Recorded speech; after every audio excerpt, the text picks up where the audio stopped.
Halo sobat-sobat, selamat datang di YouTube channel Heni Widiarani. Kali ini aku akan membawakan kisah horor karya sendiri yang berjudul Lantai 13. Kisah ini hanyalah fiktif belaka, tidak ada unsur yang berkaitan dengan kehidupan nyata. Sebelum dimulai ceritanya, jangan lupa di subscribe ya. Bagi yang subscribe, aku doakan kalian masuk surga. Terima kasih sobat-sobat dan selamat mendengarkan. Inilah alur ceritanya. Gita, seorang sarjana ilmu komunikasi yang baru saja menyandang gelar kelulusannya, memberanikan diri merantau ke ibu kota demi mengadu nasib. Namun harapan tak semudah kenyataan. Persaingan untuk mendapatkan pekerjaan di kota megapolitan itu seperti menembus hutan lebat tanpa kompas, penuh liku dan tanpa kepastian. Ia telah mengirimkan sejumlah lamaran ke berbagai perusahaan swasta yang sejak lama menjadi incarannya. Sebagian membalas dengan panggilan wawancara, sebagian lagi tak pernah memberi kabar. Seolah surat-surat itu menguap begitu saja ke udara. Hingga suatu pagi yang tampak biasa namun ternyata mengubah segalanya, sebuah email masuk dengan judul "Panggilan wawancara kerja". Kali ini bukan sekedar janji kosong. Gita diterima, bukan di tengah gemerlap pusat kota, melainkan di sebuah sudut pinggiran ibu kota yang nyaris terlupakan peta. Meski begitu, senyumnya tak bisa disembunyikan. Baginya ini bukan sekedar pekerjaan. Ini adalah langkah pertama untuk membebaskan diri dari beban rasa bersalah karena selama ini terlalu menggantungkan hidup pada kedua orang tuanya. Kini ia ingin membalas, ingin membuat mereka bangga. Meski tanpa ia sadari pekerjaan yang menunggunya kelak akan menuntut lebih dari sekedar tenaga dan pikiran, tapi juga jiwanya. Senin pagi yang cerah menyambut langkah-langkah ringan Gita menuju awal hidup barunya.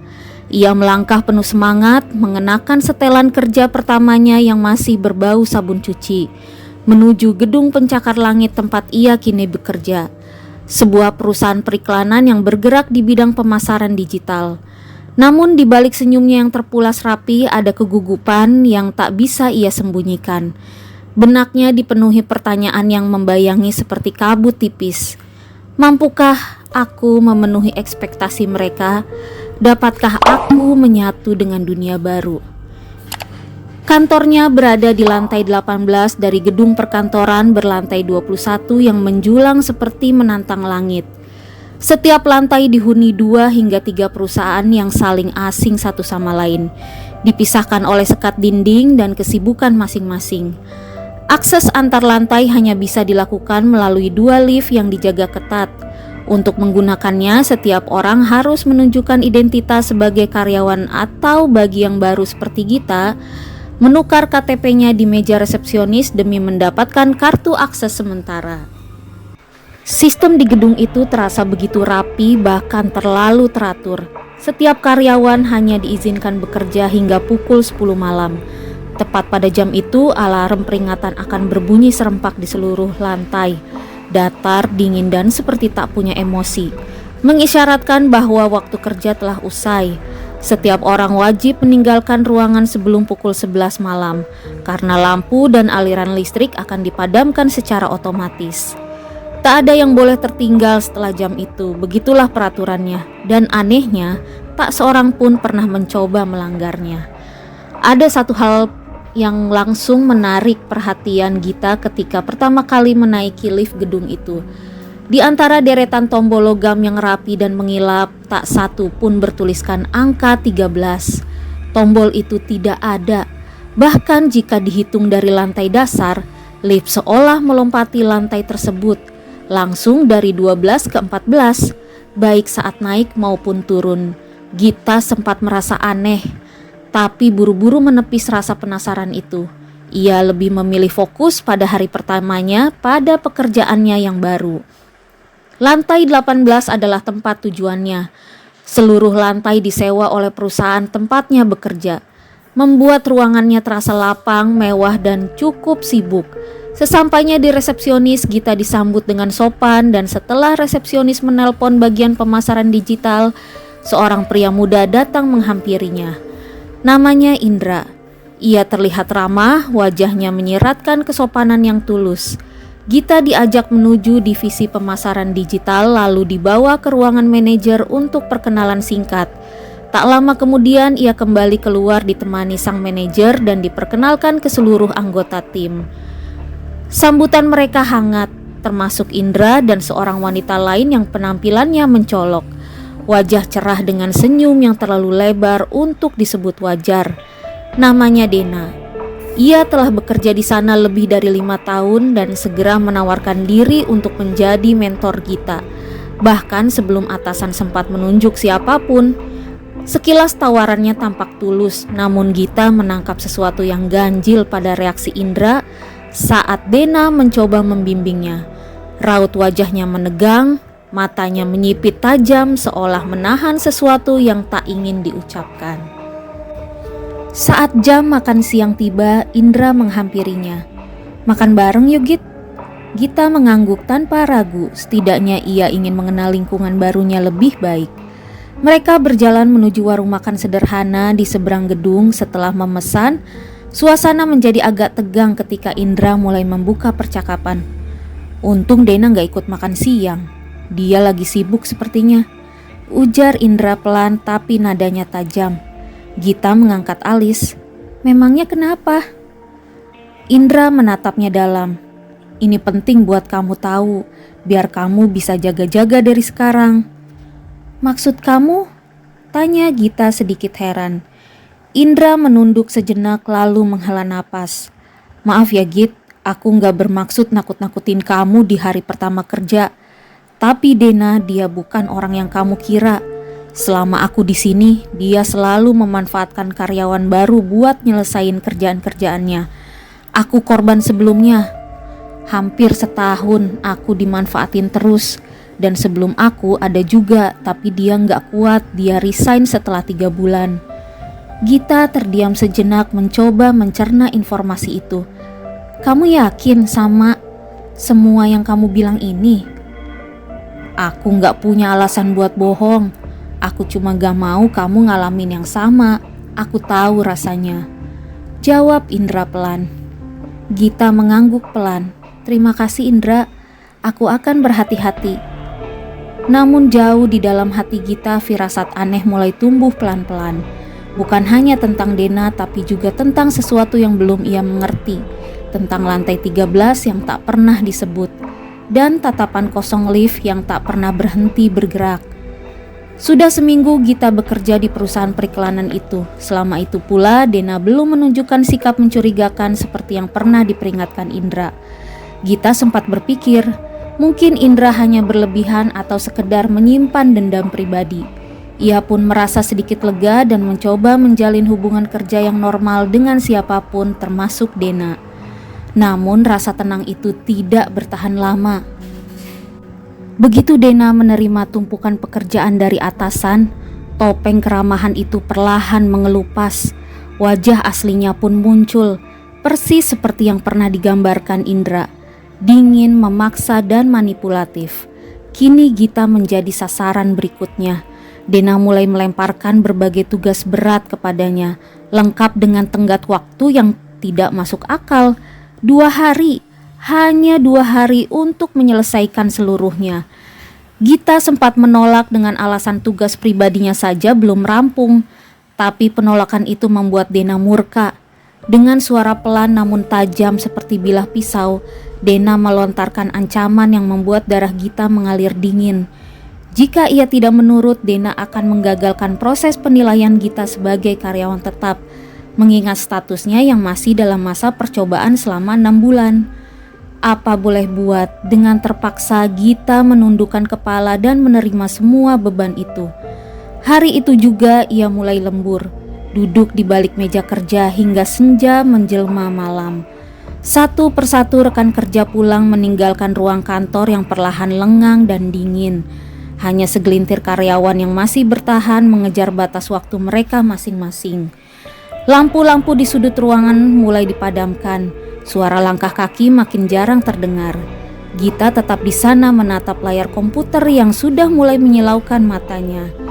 Yang tak ia sadari, lembur ini bukan hanya awal dari tekanan kerja. Rasa penat mulai menggerogoti tubuh Gita. Punggungnya pegal, matanya perih karena terus menatap layar komputer sejak sore. Ia bangkit dari kursinya, melangkah menuju pantry kantor yang remang dan lengang. Niatnya hanya sederhana, menyeduh segelas kopi dan mengambil beberapa biskuit untuk mengganjal perut yang sejak siang tak terisi. Jam di dinding pantry menunjukkan pukul 7 malam. Masih ada 5 orang termasuk dirinya yang belum meninggalkan kantor luas itu. Tapi suara-suara sudah menipis, langkah kaki nyaris tak terdengar. Setelah selesai, Gita kembali ke mejanya dan menenggelamkan diri dalam pekerjaan. Lagi dan lagi hingga waktu tak terasa mengalir begitu cepat. Saat ia menoleh ke arah jam dinding, jarum panjang hampir menyentuh angka yang sudah pukul 21.50. Gita terperanjat. Ia buru-buru menyimpan dokumen, menutup laptop dan membereskan meja. Baru saja hendak bangkit, ponselnya berdering. Panggilan dari ibu. "Maaf Bu, aku lembur. Tadi kebanyakan kerjaan. Sekarang mau pulang," ucap Gita sambil berusaha terdengar tenang. Nada khawatir di ujung telepon itu membuat hatinya agak terenyuh. Tapi ia buru-buru menenangkan ibunya dan bergegas ke lift. Lorong kantor kini nyaris sunyi. Lampu-lampu menyala seadanya. Gita berdiri di depan pintu lift yang akhirnya terbuka dengan bunyi ting yang pelan. Kosong, tidak ada siapapun di dalamnya. Hanya pantulan dirinya sendiri di dinding logam mengilap yang entah kenapa tampak lebih kusam dari biasanya. Ia melangkah masuk dan menekan tombol L untuk menuju lobi. Pintu tertutup perlahan dan lift mulai bergerak turun. Gita bersandar memejamkan mata sejenak berharap segera sampai di bawah. Namun saat layar digital di atas pintu menunjukkan angka 13, lift tiba-tiba berhenti mendadak. Dengan hentakan yang membuat tubuhnya terlempar sedikit ke depan. Jantung Gita melonjak. Angka 13.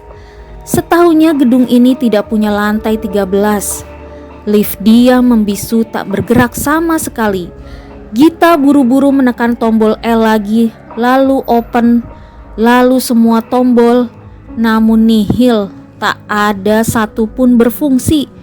Ia menekan tombol darurat dan melambai-lambaikan tangan ke arah CCTV di pojok lift, berharap ada petugas keamanan yang memantau. 5 menit berlalu, lalu 10, tak ada reaksi, tak ada suara, tak ada perubahan. Gita mulai panik. Ia merogoh ponsel dan mencoba menelpon siapapun, tapi layar hanya menunjukkan satu kata, no signal. Keringat dingin mulai merembes di pelipis. Ia mulai merasa seolah udara di dalam lift semakin menipis, sempit dan dingin. Lalu tiba-tiba saja, ting! Suara itu terdengar lagi. Pintu lift terbuka perlahan, berdecit seperti engsel yang sudah berkarat. Namun bukan lantai lobi yang ia lihat, bukan juga lantai kantor. Yang terbentang di depannya adalah lorong panjang, redup dan berdebu. Cahaya termaram berwarna kuning pucat menyinari lantai yang tampak usam dan terkelupas. Tak ada tanda-tanda kehidupan, hanya kesunyian yang pekat dan hawa dingin yang tak biasa, seolah tempat itu sudah lama ditinggalkan. Antara kaget, tegang, panik, dan takut semuanya membuncah sekaligus, membuat tubuh Gita bergetar hebat seperti daun dihempas angin malam. Aroma lembab yang tajam bercampur debu tua menyeruak dari koridor lantai 13, seolah tempat itu sudah lama dikubur dari ingatan siapapun. Jelas, lantai ini tak pernah disentuh petugas kebersihan, tak pernah dijamah cahaya. Pikirannya kalut, haruskah ia tetap bertahan di dalam lift dan menanti pertolongan yang entah kapan datang, ataukah ia nekat meninggalkan lift menjelajah lantai yang seharusnya tak ada ini, mencari tangga darurat dan sinyal untuk meminta bantuan. Dalam situasi yang mencekam itu, Gita memutuskan ia tidak bisa hanya diam. Dengan tangan gemetar ia menyalakan senter ponselnya. Cahaya tipisnya membelah kegelapan pekat di luar lift. Gita melangkah keluar perlahan. Derap sepatunya terdengar nyaring memantul di lorong sunyi yang seakan menelan suara. Ia memilih berjalan ke arah kiri, berpegang pada ingatan bahwa di lantai 18 pintu tangga darurat berada di sisi itu. Namun yang ia temui hanya tembok buntu, tak ada pintu, tak ada harapan. Gita mulai panik, ia menggigit bibir, menahan tangis, menoleh ke belakang. Sinyal ponsel masih nihil, jantungnya mulai berdetak lebih keras, tapi ia memaksa diri tetap berpikir jernih. Mungkin pintu darurat ada di sisi kanan, maka ia berbalik arah. Udara di sekitarnya terasa semakin berat dan dingin, seperti ada kabut tak terlihat yang menyelimuti seluruh lorong. Bulu kuduknya meremang, setiap langkah terasa seperti menjejak ke dalam mimpi buruk yang tak berujung. Bau busuk mulai menyengat hidung, sebuah aroma membusuk yang tak bisa dijelaskan asalnya, seperti daging yang dikubur tapi tak rela mati. Tiba-tiba langkahnya terhenti. Sorot cahaya senter menangkap sosok sesuatu berdiri membelakanginya di ujung lorong. Rambutnya panjang, menjuntai, hampir menyentuh lantai. Tubuh itu diam membeku seakan menunggu, tapi ada sesuatu yang salah dari diamnya. Terlalu dingin, terlalu gelap. Jeritan lepas dari mulut Gita. Tanpa pikir panjang, ia berbalik dan berlari ke dalam lift. Napasnya tersengal seperti tertahan. Dengan tangan yang nyaris lumpuh karena panik, ia menekan tombol penutup pintu berkali-kali, berharap lift segera menutup dan membawanya pergi dari mimpi buruk ini. Namun terlambat. Terdengar cekikikan nyaring dan menggema seperti dari dalam rongga dada kosong. Pintu lift mulai menutup, namun sebelum sempat benar-benar tertutup, sosok itu muncul. Kali ini menghadap Gita.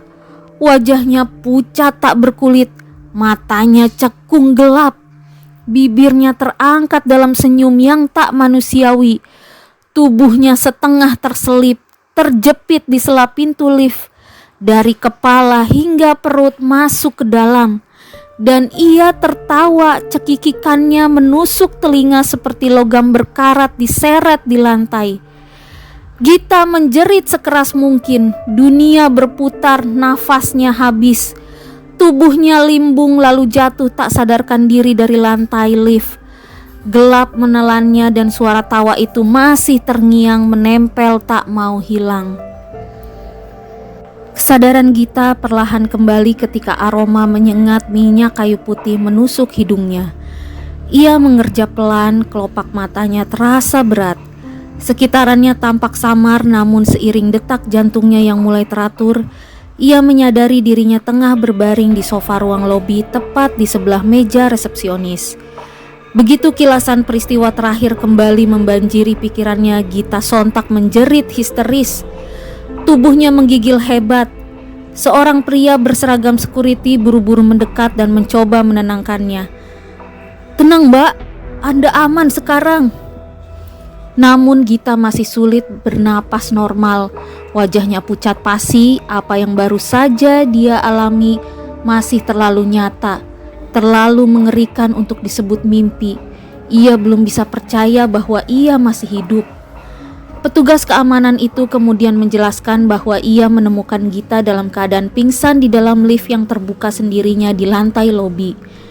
Melihat keadaannya yang tak sadarkan diri, ia segera membawanya ke ruang lobi untuk mendapat pertolongan.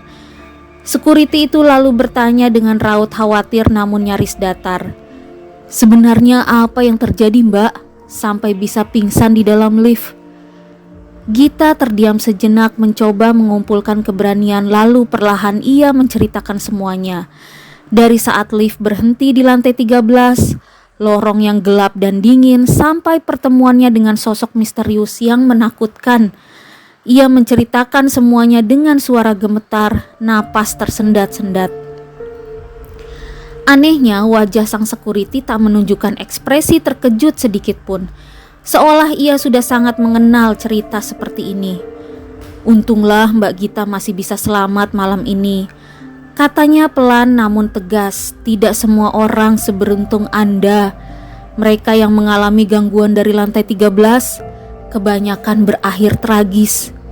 Kita menatapnya dengan mata melebar. Lantai itu, lanjutnya, sudah memakan 3 korban. Karena itulah kami menutupnya secara permanen. Tidak ada akses ke sana atau seharusnya begitu. Gita menelan ludah, perasaannya bercampur ngeri dan penasaran. Sebenarnya ada apa dengan lantai 13, Pak? Security itu menarik napas panjang lalu menjawab dengan suara pelan hampir seperti berbisik.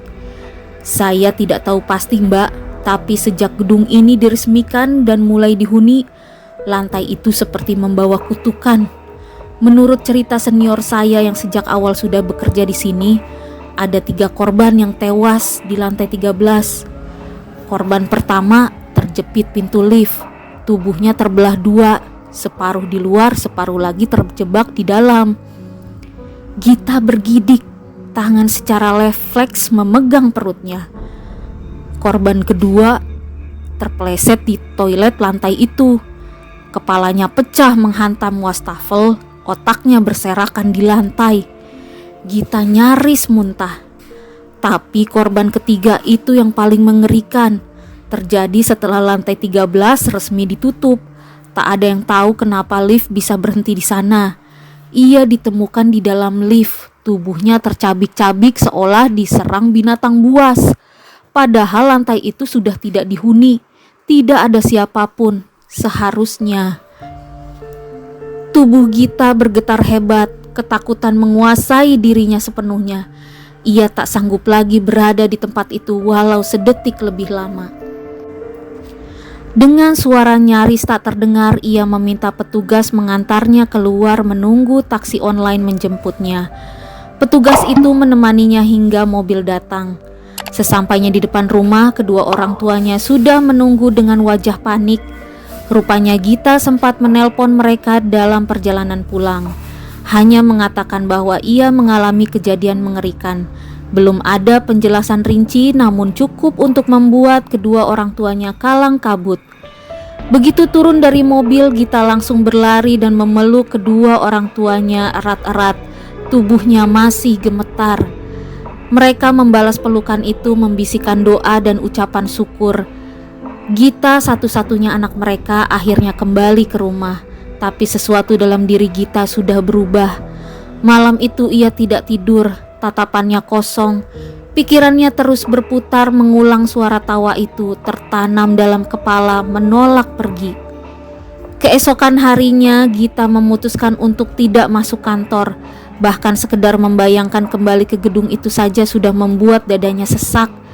Bayangan kejadian malam itu masih membekas seperti noda darah yang tak bisa dibersihkan dari ingatannya. Trauma itu menggulungnya dalam sunyi dan ketakutan yang belum juga reda.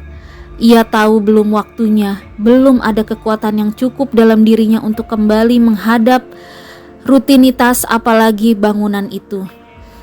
Ia hanya bisa duduk termenung di kamarnya berusaha menyusun kembali semangat yang tercerai-berai. Namun ketenangan itu tak bertahan lama. Ponselnya tiba-tiba berdering, memecah keheningan seperti jerit dalam gelap. Di layar terpampang nama yang membuat jantungnya berdegup kencang. Dena. Wajah Gita mengeras, hanya dengan melihat nama itu saja sudah cukup menyalakan bara kemarahannya. Dena atasan yang tanpa ampun menjejali meja kerjanya dengan beban tugas hingga ia harus lembur sendiri dan nyaris tak kembali. Hari demi hari berlalu, sudah hampir seminggu Gita absen dari kantor. Namun Dena tak berhenti. Telepon itu terus berbunyi siang dan malam berkali-kali, nyaris tak masuk akal. Jika dihitung sudah hampir 100 kali Dena mencoba menghubunginya. Seakan tidak peduli dengan apa yang sebenarnya sedang Gita alami. Seolah ada sesuatu yang memaksa Dena untuk terus mencari tahu keberadaan Gita. Orang tuanya yang melihat kondisi anak sematawayang mereka kian rapuh akhirnya angkat suara. Mereka menyarankan Gita untuk tidak memaksakan diri. Jika memang tidak ingin kembali bekerja di kantor itu tak apa. Jika ingin berhenti sejenak dari dunia kerja, mereka pun merestui. Yang terpenting bagi mereka hanyalah satu: Gita merasa aman, nyaman, dan utuh kembali sebagai dirinya. Malam itu, Gita merenung dalam sepi. Angin malam berhembus lembut melalui celah jendela, membawa hawa dingin yang entah kenapa terasa lebih menusuk dari biasanya. Ia lalu berwudu, menenangkan dirinya dalam sujud yang dalam. Ia berdoa dengan air mata yang tak lagi bisa ia tahan, memohon kekuatan kepada Allah untuk menguatkan batinnya yang rapuh, untuk melindunginya dari segala mara bahaya baik yang tampak maupun yang tidak kasat mata. Setelah seminggu penuh berada dalam bayang-bayang trauma, Gita akhirnya kembali menjejakkan kaki di kantor. Kali ini dengan langkah yang mantap, ia merasa mentalnya telah cukup kuat, dibentengi doa dan keyakinan bahwa Allah akan selalu menjaganya. Orang tuanya pun menyambut keputusannya dengan dukungan penuh, meski di balik senyum mereka masih tersimpan kecemasan. Pagi itu aroma kopi dan suara keyboard kembali menyambut Gita. Suasana kantor yang dulu terasa menekan kini terasa asing dan lebih sunyi dari biasanya. Beberapa rekan kerja yang melihat kehadirannya langsung menghampiri, menanyakan kabarnya dengan nada khawatir. Mereka tahu kabar Gita sempat pingsan di dalam lift, tapi tak ada yang benar-benar tahu detailnya dan Gita pun belum berniat untuk menceritakan semuanya. Namun tak semua orang menyambut dengan simpati. Dena dengan wajah masam dan langkah cepat menghampiri meja Gita. Suaranya melengking dan penuh amarah, menusuk suasana yang mulai tenang. "Kamu enak banget ya tinggal ninggalin kerjaan begitu aja. Gara-gara kamu aku yang dimarahin atasan. Kamu tuh kerja di sini masih masa percobaan, jangan sok-sokan." Teriakan Dena mengundang perhatian beberapa karyawan lain, tapi Gita tak lagi terintimidasi. Ia bangkit dari kursinya menatap Dena tanpa gentar. "Tugas itu bukan tanggung jawab saya, Dena," ucap Gita dengan suara tenang tapi tegas. "Kamu memanfaatkan posisi untuk melempar beban kerja ke orang lain, dan saya tidak pernah setuju apalagi menandatangani kesepakatan untuk menggantikan pekerjaan kamu." Ia lalu mengambil map berisi dokumen-dokumen yang dulu dipaksakan kepadanya dan meletakkannya perlahan di hadapan Dena. "Ini semua kembali ke kamu, silahkan selesaikan sendiri. Kalau kamu mau saya keluar dari pekerjaan ini, silahkan laporkan ke atasan. Saya tidak takut."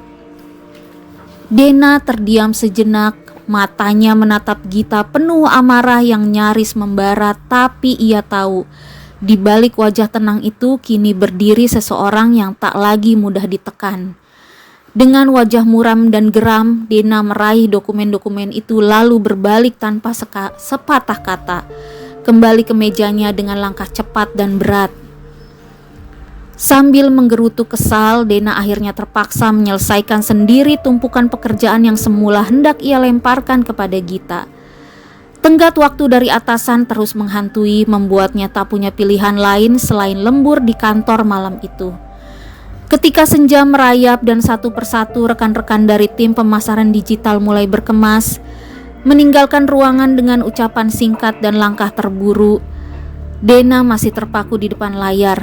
Bahkan manajer tim pun dan Gita sudah pamit pulang. Kini hanya dia sendiri dan sunyi yang menggantung di ruang kerja yang mulai dingin. Waktu terus merambat. Jam digital di sudut ruangan menunjukkan pukul 22.05. Tepat saat Dena menekan tombol simpan pada dokumen terakhir, suara nyaring alarm gedung tiba-tiba terdengar. Sinyal bahwa seluruh aktivitas di kantor harus dihentikan. Gedung akan segera memasuki sistem malam, pemadaman listrik bertahap, sensor gerak nonaktif, dan lift dalam mode terbatas. Mengumpat pelan, Dena bergegas mematikan komputer dan merapikan dokumen. Ia berjalan cepat menuju pintu lift. Tumit sepatunya berdetak pelan di atas lantai marmer yang kini terasa dingin dan licin. Sesampainya di depan lift, pintu terbuka dengan bunyi ting yang menggema kosong. Ia masuk dan langsung menekan tombol L menuju lobi. Lift mulai bergerak menurun, tapi lampu dalam kabin tiba-tiba berkelip-kelip, seperti mati hidup dengan ritme aneh. Kilatan cahaya sesaat membuat bayangan-bayangan samar muncul dan lenyap di dinding lift. Dena menelan ludah. Dalam satu kilatan ia sempat melihat sesuatu di belakangnya. Sosok wanita berdiri membelakanginya dengan rambut panjang terurai nyaris menyentuh lantai. Spontan Dena berbalik, tak ada siapa-siapa, hanya seorang diri terpantul samar di cermin lift. Ia mengucek matanya menyalahkan lelah dan tekanan kerja. Saat lampu kembali menyala normal, ia menghela napas lega. Namun keganjilan belum usai. Di layar indikator lift tertulis angka 13. Lantai terkutuk itu. Panah arah turun terus berkedip, namun angka 13 tak pernah berganti. Lift seolah terjebak di lantai itu. Padahal Dena tak merasakan hentakan seperti saat lift berhenti. Detik demi detik berlalu dan ia mulai merasakan kegelisahan menjalar seperti semut di bawah kulit. Tiba-tiba gelap. Lampu padam total. Hanya suara mekanis lift yang terus berdengung pelan, seperti napas terakhir mesin tua yang akan mati. Dengan jari gemetar, Dena mengaduk-ngaduk tasnya, menarik ponsel dan segera menyalakan senter. Cahaya tipis menembus kegelapan. Ia menyapukannya ke segala arah, mencoba mencari tombol darurat. Tapi lalu ia melihatnya. Dari celah pintu lift mengalir cairan merah kental darah. Warnanya pekat, mengalir lambat, menyusuri lantai logam hingga nyaris menyentuh ujung sepatunya. Dena membeku, nafasnya tercekat. Ia mundur perlahan, memeluk tubuh sendiri sambil berusaha menyangkal kenyataan. Tiba-tiba, ceplak-ceplak, tetesan dingin menimpa wajahnya, 1, 2 dan makin deras. Ia mendongak perlahan. Dan di sanalah dia, menempel di langit-langit lift. Tubuhnya terpelintir seperti laba-laba. Rambut hitam panjang bergelantungan menutupi sebagian wajah. Tapi matanya yang membelalak dan menyala merah, menatap lurus ke arah Dena. Mulutnya menyeringai lebar. Giginya seperti dipahat runcing satu persatu. Dan dari sela bibirnya menetes darah segar. Dena ingin menjerit tapi suaranya lumpuh. Lalu tangan makhluk itu bergerak cepat. Sebuah lengan kurus dan panjang menjulur seperti cambuk, membelit leher Dena. Sekali sentak leher itu berputar hingga terdengar bunyi krek yang nyaring memecah keheningan. Tubuh Dena jatuh tak bernyawa dengan kepala menghadap ke arah berlawanan. Dan malam itu, lantai 13 kembali menambah korban keempat. Demikianlah kisah horor mengenai lantai 13. Semoga kalian merasa terhibur dan merasakan sensasi pengalaman horor yang tersaji di cerita ini. Terima kasih telah mendengarkan kisah horor dari aku. Jangan lupa di-subscribe ya, biar aku tambah semangat nyeritain kisah-kisah horor lainnya. Sampai jumpa lagi. Bye-bye.